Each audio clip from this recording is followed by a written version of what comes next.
yapmayacağı bir teklifte bulunmaz Fehmi. Her ne teklif edecekse bundan mutlaka kazancı olmalı. Asıl soru şu. Bu işten bizim kazancımız ne olacak? Sultanın casusu da orada olacaktır. Ben gerekli tedbirleri alacağım. Sevgili dostum Filip.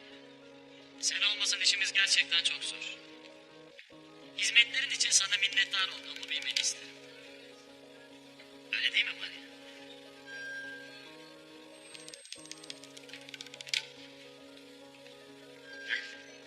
İşte hanın en çalışkanı geldi. İşler nasıl Cazgır? İşler olmasını istediğimiz gibidir. Yanlış giden bir iş varsa da deyin düzeltelim. İşte aradığım sadakat ve zeka. Sevgili kardeşim Cazgır. Bugün dinlen. Keyfine bak. Dilediğin kadar şarap içebilirsin. Bunu hak ettin. Çalışırken içmem Sinan. Vakti gelmeden de işimi bırakmam. Akıl kalıba sığmayacak kadar büyüktür. Sevgili kardeşim.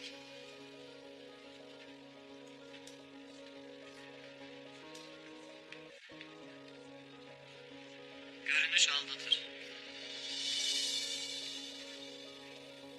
İnsanları iyice tanımadan güvenmemek lazım.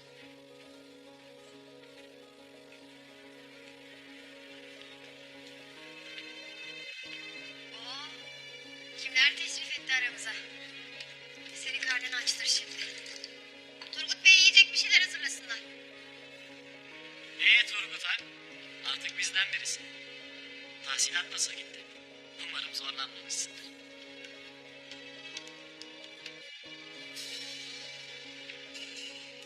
Bir zorluğu yoktur. Altınları Filip'e teslim ettim. Bana bundan bahsetme de Filip. Vakit olmadı Simon. Neyse. Yarın zorlu bir gün olacak. Size afiyet olsun.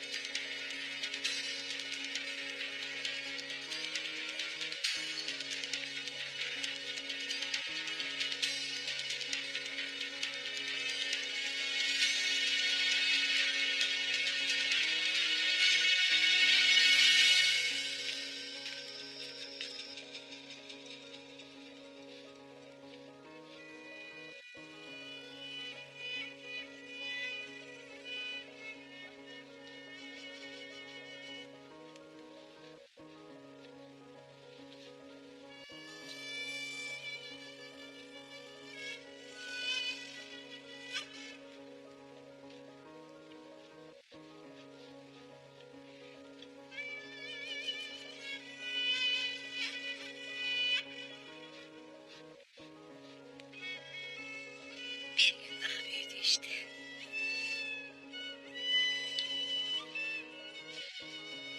Babasının menziline varmak için akşama kadar koşturdu durdu ana. Elinden tahta kılıcı hiç düşürmedi. Ertuğrul Bey gibi bir yiğide de böyle bir evlat yakışır elbet. Ben derim ki büyük kilimlerde Selçuklu damgalarını görelim. Belki kenarlara kuş motifiyle hayat ağacı ekleriz.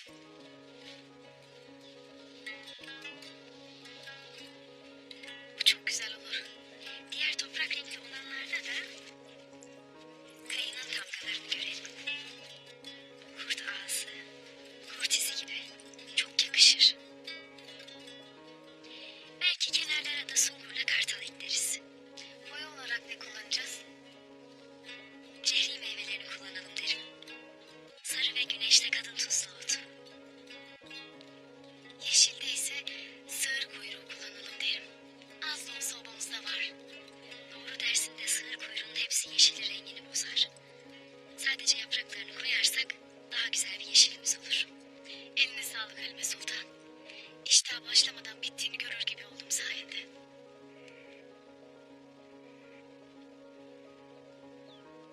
Obaya ilk geldiği günü hatırlarım Halime Hatun'u.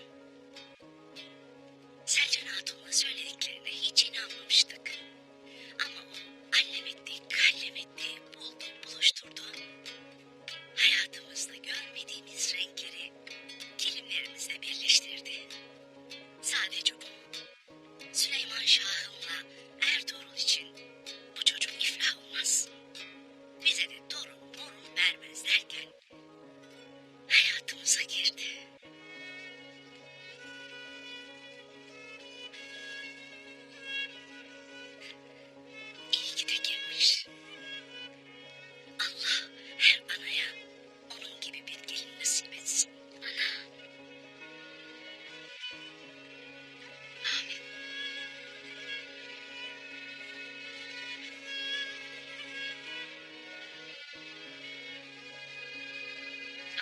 başımızdan eksik etmesin ana.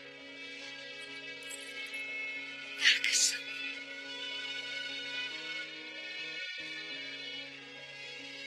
Rabbim inşallah sana da soyunu soylayacağım, boyunu boylayacağım. Yiğit birini çıkarır karşına aslan kızım. İnşallah Hayme ana.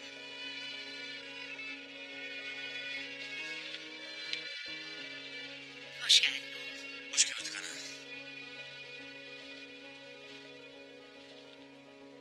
Hoş geldin beyim. Hoş gördük hayatım. Müsaadenizle. Sabah gün doğmadan kalkacağız. Yatsam iyi olur. Hayırlı geceler. İşlerinizi hal yoluna koydunuz mu Aslan Hatun? Halime Hatun sağ olsun. İşler başlamadan yolun yarısını aldı bile. Hayırlı geceler. Hayırlı geceler.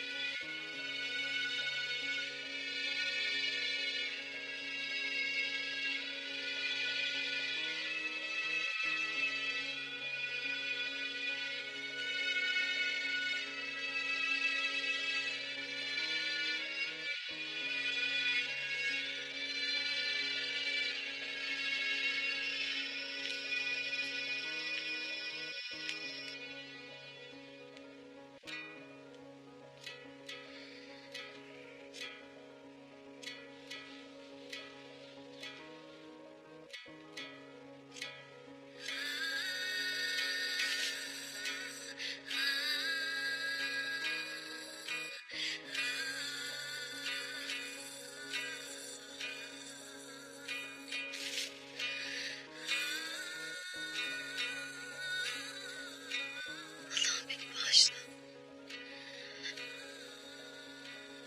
Neler düşünüyorum ben? Neler geçiyor aklımdan?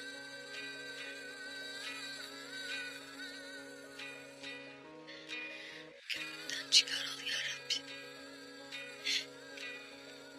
Beni dermansız dertle yorma.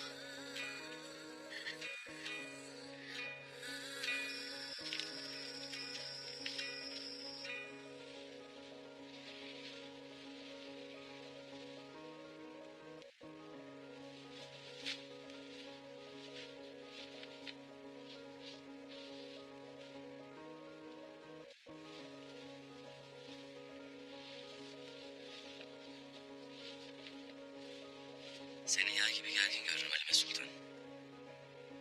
Bir derdin mi var? Sadece işimi en iyi şekilde yapmak isterim beyim. Çok şükür başka da derdim yoktur.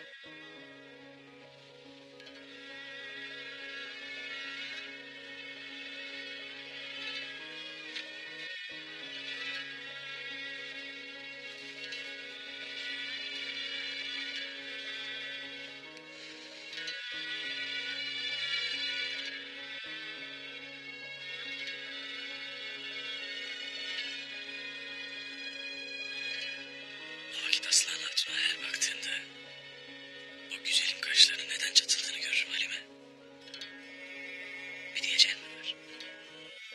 De ki bileyim.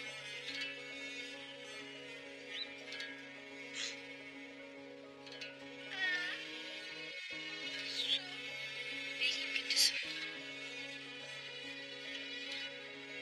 Bir derdim yoktur beyim, ben iyiyim.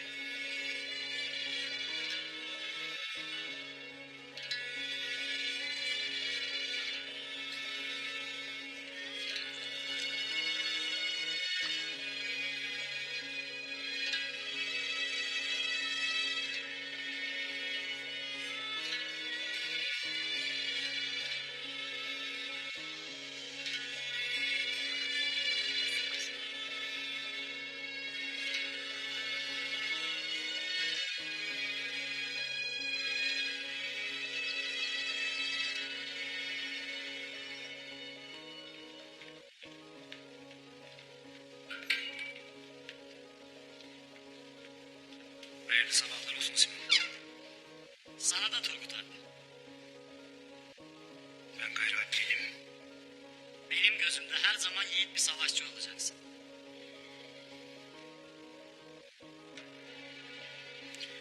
Hayırdır? Yolculuk uzun herhalde. Sayılır. Eski bir dostumu görmeye gideceğim. Dilerseniz ben de size eşlik ederim. Sağ ol. Ben giderim. Dün çok iyi iş çıkarmışsınız. Bugün dinlen. Döndüğümüzde konuşacak çok şeyimiz olacak. Eyvallah.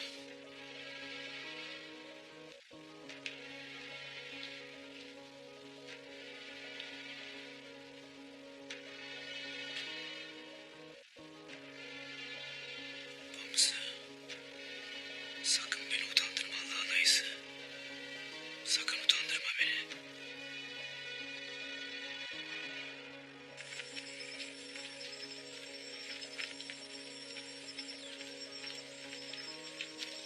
Bunu da alın.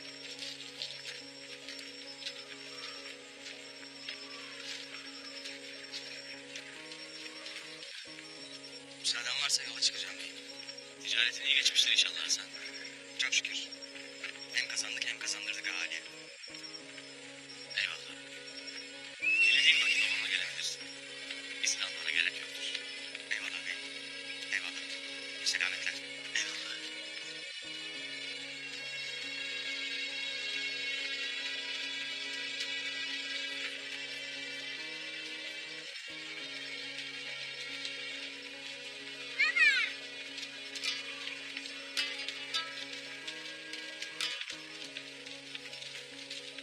Baba, annemlerle ben de pazara gideyim.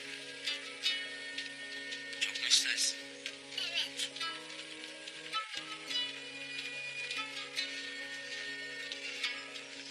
İyi ol vakit. Anan sana emanettir.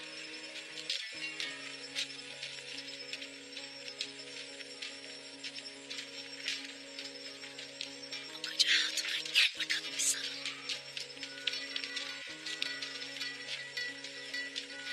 Yolunuz açık olsun. Sağ olasın beyim. Kızım. Allah'a emanet. Sağ olasın. Haydi bakalım.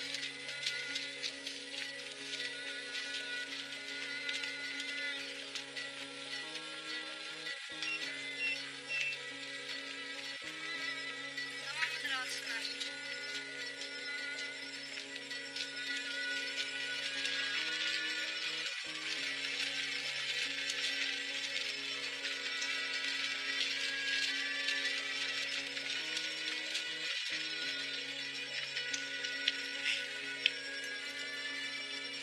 Durduğumuz yerden durdu. Artık bu yeni günler sizi odada bekler. Eyvallah.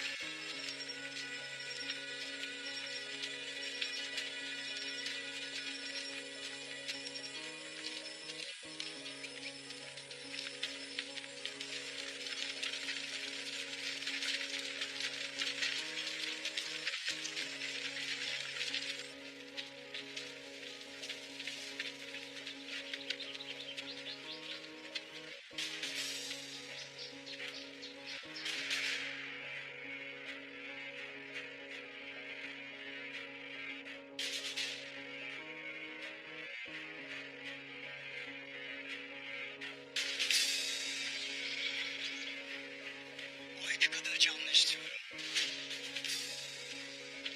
Başlarına bir iş gelirse bedelini hepiniz ödetirim.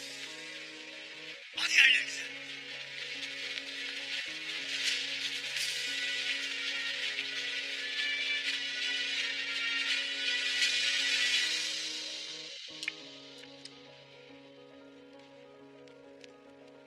Neler öğrendin Umru?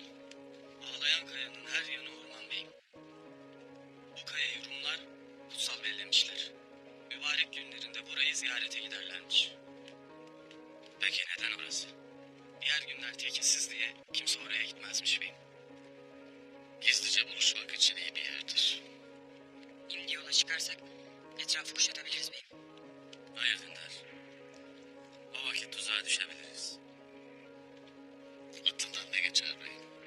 Eğer nasıl çıkacağını bilmiyorsan o deliğe girmeyeceksin Dündar. Ağlayan kayaya onlar da tedbirsiz gitmeyeceklerdir. Ne de olsa Konya'dan gelecek olan casusu dört gözle bekledikleri belli. Biz oraya nasıl varacağız? Kimsenin tahmin etmediği bir yoldan gideceğiz Mamsi. Bu deliği kullanacağız. Biz akrebin yuvasına bu dere yoluyla gideceğimiz gibi eğer başımız sıkışırsa bu dere vasıtasıyla kaçacağız. Şimdi beni iyi dinleyin. Size söyleyeceklerimi Doğan'a bir bir anlatasınız. Bu dereyi kullanacağız. Dereden gelirken Alplerin bazıları ormanın içine sızacak. Mutlaka onların adamlarından burada bekleyenler olacaktır.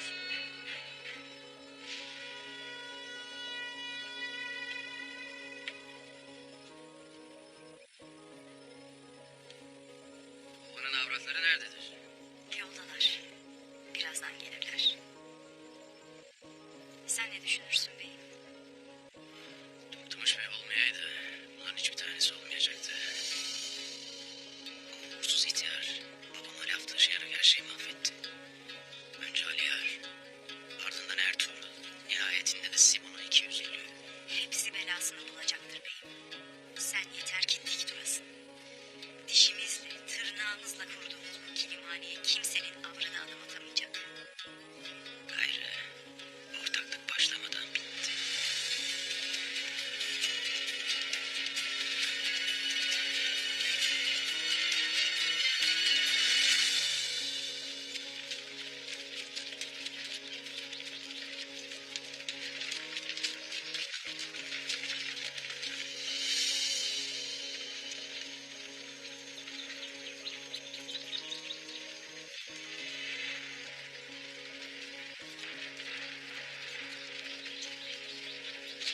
Hatunlar, erler. Burada duralım, biraz soluklanalım.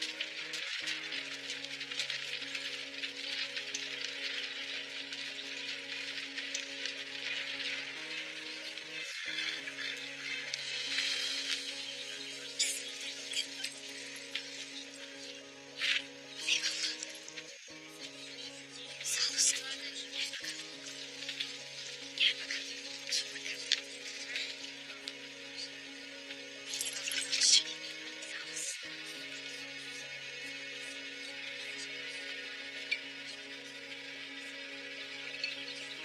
Eyvallah. Sağ olasın.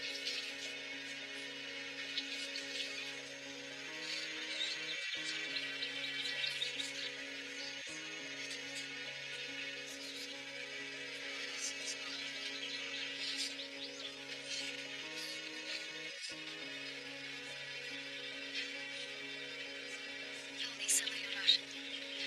Lakin yolun sonunda insanı bekleyen sıcak bir yuva varsa yorgunluk unutulur. Al bakalım.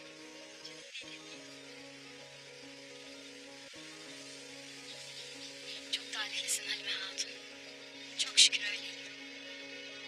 Lakin hiçbir şey kolay değildir Aslan Hatun. Biz bu yuvayı kurmak için çok bedel ödedik. Sen niye şimdiye dek bir yuva kurmadın? Dün akşam da konuştuk. Dilersen Karayobası'ndan biriyle nikah yapmana vesile olurum. Anam vefat ettikten sonra abilerimi ve babamı hiç bırakmadım. Onlara hizmetini gördüm. Biriyle nikah yapacak olsam bile babamın obanın dışından başka birine razı geleceğini hiç sanmam. Anladım. Haydi hatunlar, toparlanın, yola koyulalım gayrı.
şunları.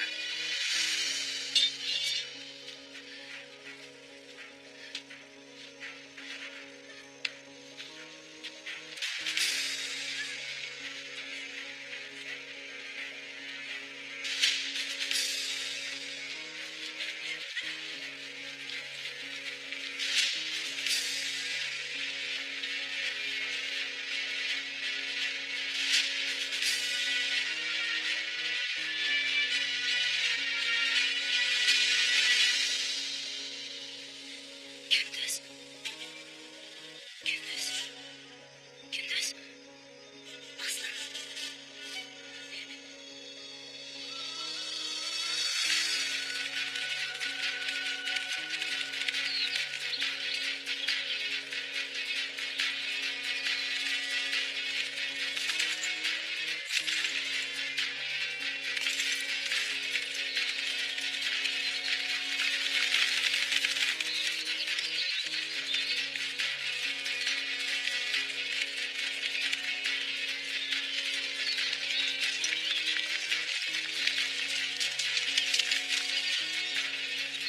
Gelen vardır.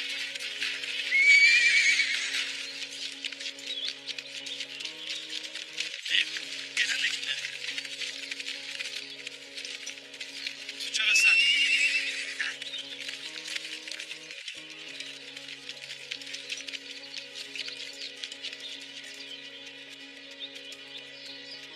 Beyim, limaneye gelen kadınlara eşkıyalar saldırdı. Görür görmez haber vermek için atımı buraya sürdüm. Günkut, hemen obaya git. Ahvali bildir. Yardım yollasınlar. Emrin ol beyim. Hazır. Siz yapacağınızı biliyorsunuz. Eyvallah beyim. Eyvallah. Ya. Eyvallah. Ya. Ya.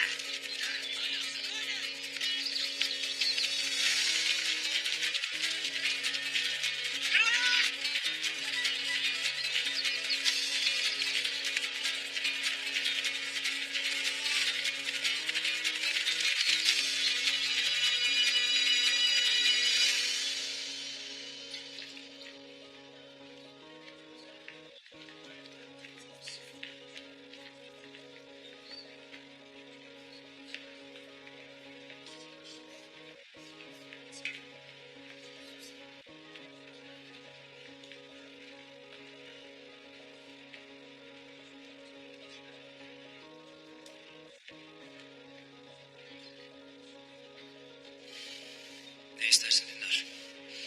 Daha kaç defa obaya dönmeyeceğimi diyeceğim size. Anlatmışlardı yanmaz. Lakin doğruymuş. Babası Yiğit Ali Turgut, obasına ve beyine ihanet etmiş ha?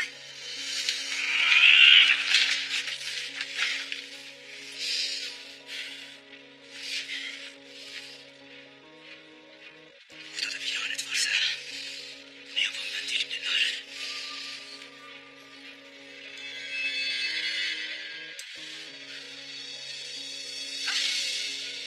Sana yazıklar olsun Turgut Ali. Sana yazıklar olsun.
arkadaş. Gelememiştir kardeş. Hayırdır kardeş? Evin başına bir iş mi gelmiştir?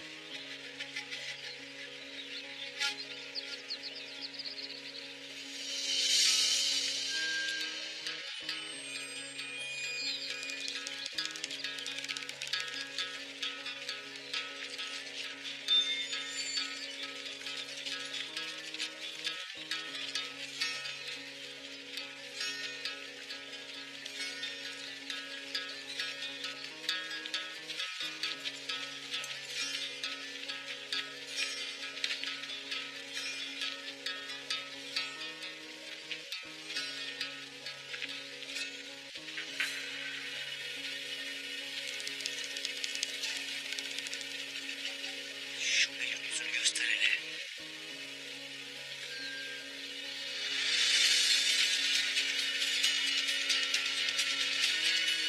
Değerli dostum.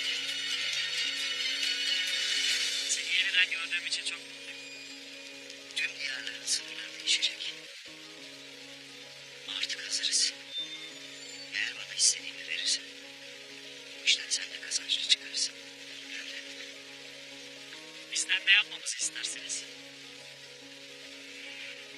Şu beyin yüzünü göster hele.